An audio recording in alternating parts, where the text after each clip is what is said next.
Sadananda ಬಾಂಬ್ನೆ YouTube ಚಾನಲ್ಗೆ ಸ್ವಾಗತ.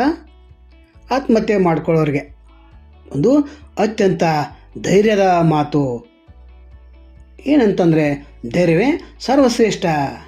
ಈಗೇನು ಮಾಡ್ತಾಯಿದ್ದಾರೆ ಅಂತಂದರೆ, ರೈತರು ದಯಮಾಡಿ ಆತ್ಮಹತ್ಯೆಯನ್ನು ಮಾಡ್ಕೊಳ್ಬಾರ್ದು. ಈಗ ಮಾಡ್ಕೊಳ್ತಾ ಇದ್ದಾರೆ. ಟಾಟಾ ಬಿರ್ಲಾನ್ ಮೇಲೇ ದೊಡ್ಡ ಸಾಲಿದೆ, ಅವ್ರು ಶ್ರೀಮಂತರಾಗ್ತಾಯಿದ್ದಾರೆ. ಇವು 50 ಲಕ್ಷ, ಒಂದು 10,000, 20,000, 30,000, ಇದಕ್ಕಾಗಿ ಆತ್ಮಹತ್ಯೆ ಮಾಡ್ಕೊಳ್ಳೋದು ಬೇಡ. ನೀವು ಹಣಕಾಸಿನ ಬೆಳೆ ಎಲ್ಲಿ ಬೆಳಿಬೇಕು, ಯಾವಾಗ ಬೆಳಿಬೇಕು ಅನ್ನೋದು ಕೃಷಿ ಇಲಾಖೆ ಅಧಿಕಾರಿ ತಿಳಿಸ್ಕೊಡ್ತಾ ಇದ್ದಾರೆ. ಸರ್ಕಾರ ಕೂಡ ರೈತರಿಗೆ ಸಾಕಷ್ಟು ಸಹಾಯವನ್ನು ಮಾಡ್ತಾಯಿದೆ. ಅದರ ಸಹಾಯವನ್ನು ನೀವು ಪಡ್ಕೊಳ್ಬೇಕು. ಮತ್ತು ಮಾರ್ಕೆಟ್ದಲ್ಲಿ ಯಾವ ವಸ್ತು ಯಾವ ತಿಂಗಳಲ್ಲಿ, ಯಾವ ಬೆಳೆ ಯಾವ ತಿಂಗಳಲ್ಲಿ ಶ್ರೇಷ್ಠ ಬರ್ತೈತೆ ಅದನ್ನು ನೀವು ತಿಳ್ಕೊಬೇಕು. ನೀವು ತಿಳ್ಕೊಂಗಿಲ್ಲ, 2 ಎಕರೆ, 10 ಎಕರೆ, 20 ಎಕರೆ, ಆದ್ರೆ ಅಲ್ಲಿ ಯಾವ ಬೆಳೆ ಬೆಳೆದು ಶ್ರೀಮಂತರಾಗಬೇಕು ಅನ್ನೋದು ನೀವು ಮೊದಲು ಅರ್ಥ ಮಾಡ್ಕೊಳ್ಬೇಕು. ರೈತರು ದಯಮಾಡಿ ಆತ್ಮಹತ್ಯೆ ಮಾಡ್ಕೊಂಡ ಯಾವುದೇ ಪರಿಹಾರ ಇಲ್ಲ. ಸರ್ಕಾರ ಏನೋ ಅಲ್ಪ ಪರಿಹಾರ ಕೊಡ್ತೈತೆ, ಅದು ಪರಿಹಾರ ಅಲ್ಲ. ನೀವು ಧೈರ್ಯದಿಂದ ಇರಬೇಕು.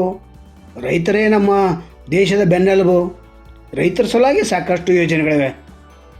ನನಗೆ ಕಬ್ಬಿನ ಬಿಲ್ ಬರಲಿಲ್ಲ ಅಂಥೇಳಿ ಯಾವುದೋ ಒಂದು ಕ್ಷುಲ್ಲಕ ಕಾರಣಕ್ಕೆ ನೀವು ಆತ್ಮಹತ್ಯೆ ಮಾಡ್ಕೊಂಡು ಬಿಡಬೇಕು. ಇನ್ನು ಹುಡುಗರು ಮತ್ತು ಹುಡುಗಿಯರು ಅವರು ಬೈಕ್ ಕೊಡಿಸ್ಲಿಲ್ಲ ಅಂತೇಳಿ ಆತ್ಮಹತ್ಯೆ, ಮೊಬೈಲ್ ಕೊಡಿಸ್ಲಿಲ್ಲ ಆತ್ಮಹತ್ಯೆ, ಪರೀಕ್ಷೆಯಲ್ಲಿ ಫೇಲಾದು ಆತ್ಮಹತ್ಯೆ, ಹುಡುಗಿಯರು ಸಿಗಲಿಲ್ಲ ಮದುವೆ ಆಗಲಿಕ್ಕೆ ಅವರು ಆತ್ಮಹತ್ಯೆ, ಎಲ್ಲ ಕ್ಷುಲ್ಲಕ ಕಾರಣಗಳು.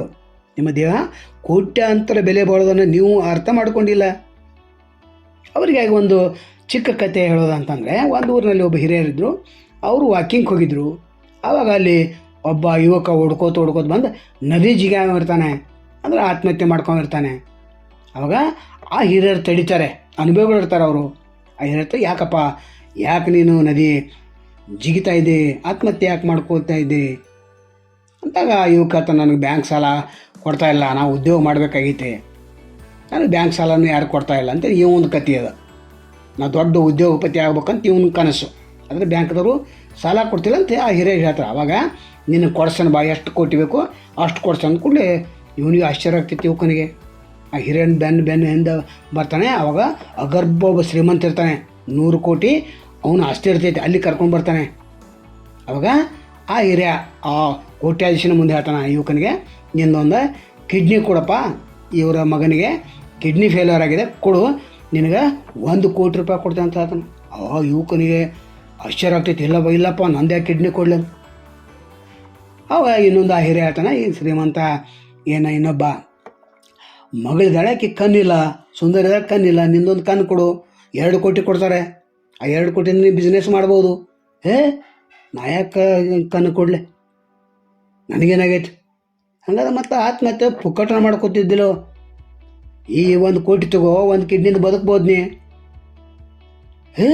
ಇಲ್ಲ ಅಂಥೇಳಿ ಆವಾಗ ಯುವಕನಿಗೆ ತನ್ನ ದೇಹದ ಬಗ್ಗೆ ಅರಿವಾಗ್ತದೆ. ಇಲ್ಲ ನಾನು ದುಡ್ಡು ತಿಂತೇನೆ, ಏನಾದರೂ ಮಾಡಿ ನಾನು ಕೋಟ್ಯಾಧೀಶ ಆಗ್ತೇನೆ, ನನ್ನ ಯಾವುದೇ ಅಂಗವನ್ನು ಕೊಡೋದಿಲ್ಲ, ನದಿಗೆ ಇನ್ನು ಮುಂದೆ ಹೋಗೋದಿಲ್ಲ, ನೇಣು ಹಾಕಿ ಆತ್ಮಹತ್ಯೆ ಮಾಡೋದಿಲ್ಲ, ವಿಶೇಷ ನಾನು ಮಾಡೋದಿಲ್ಲ, ಯಾಕಂದ್ರೆ 10 ಕೋಟಿ ಅಲ್ಲ 100 ಕೋಟಿ ಕೊಟ್ಟರು ನಾನು ಇನ್ನು ಮಾಡೋದಿಲ್ಲ ಅಂಥೇಳಿ ಹೇಳ್ತಾನೆ. ಆವಾಗ ಹಿರಿಯ ಹೇಳ್ತಾನೆ, ನೋಡಪ್ಪ ಈಗ ನಿನಗೆ ಬುದ್ಧಿ ಬಂತು, ಈಗ ನೀ ಚೆನ್ನಾಗಿ ಕೆಲಸ ಮಾಡು. ಈ ದೇಹ ಅತ್ಯಂತ ಕೋಟ್ಯಾಂತರ ರೂಪಾಯಿ ಬೆಲೆ ಬಾಳದ್ದು, ನಿಮ್ಗೆ ಯಾರಿಗೂ ಗೊತ್ತನೇ ಇಲ್ಲ. ಈ ದೊಡ್ಡ ಸಿಟಿಯಲ್ಲಿ ಹೋದರೆ ನಿಮ್ಮ ರಕ್ತ ಕೊಟ್ರನ್ನ 20,000 30,000 ಕೊಡ್ತಾರೆ. ನಂತರ 1 ಕಿಡ್ನಿ ಕೊಟ್ಟರೆ 1 ಕೋಟಿ 2 ಕೋಟಿ ಇದೆ, 1 ಕಣ್ಣು ಕೊಟ್ಟರೆ 50 ಲಕ್ಷದಿಂದ 1 ಕೋಟಿವರೆಗೆ ಇದೆ. ನಿಮ್ಗೆ ಗೊತ್ತೇ ಇಲ್ಲ, ಅಂದರೆ ನಿಮ್ಮ ದೇಹದ ಬಗ್ಗೆ ನಿಮ್ಗೆ ಗೊತ್ತೇ ಇಲ್ಲ. ಎಲೆ ಸೆರೆ ಕೊಡೋದು, ಗಟ್ರದಾಗ ಬೀಳೋದು, ಚುಟ್ಟ ಚೆಂದೋದು, ದೇಹ ಕೆಡಿಸೋದು, ಗುಟ್ಕಾ ತಿನ್ನೋದು, ಗೊಟ್ಟಕ್ಕೆ ಅನ್ನೋದು, ಇದೇ ನಿಮ್ಮ ಕತೆ.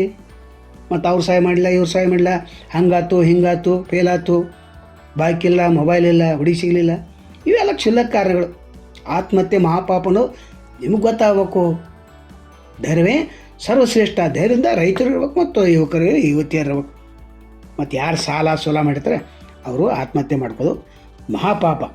ದೇವರು ಕೊಟ್ಟಂಥ ಈ ದೇಹವನ್ನು ಚೆನ್ನಾಗಿ ನಾವು ಉಪಯೋಗಿಸಬೇಕು. ಸೃಷ್ಟಿಕರ್ತ ಈ ದೇಹವನ್ನು ಪಂಚಭೂತಗಳಿಂದ ಅರ್ಪಣೆ ಮಾಡಿದ್ದಾನೆ, ಅದಕ್ಕೆ ನಾವು ಕೂಡ ಪಂಚಭೂತಗಳಲ್ಲಿ ಏನಾಗೋದು, ಇಷ್ಟೇ ಕೆಲಸ. ಆತ್ಮಹತ್ಯೆ ಮಹಾಪಾಪ. ನಮಸ್ಕಾರ.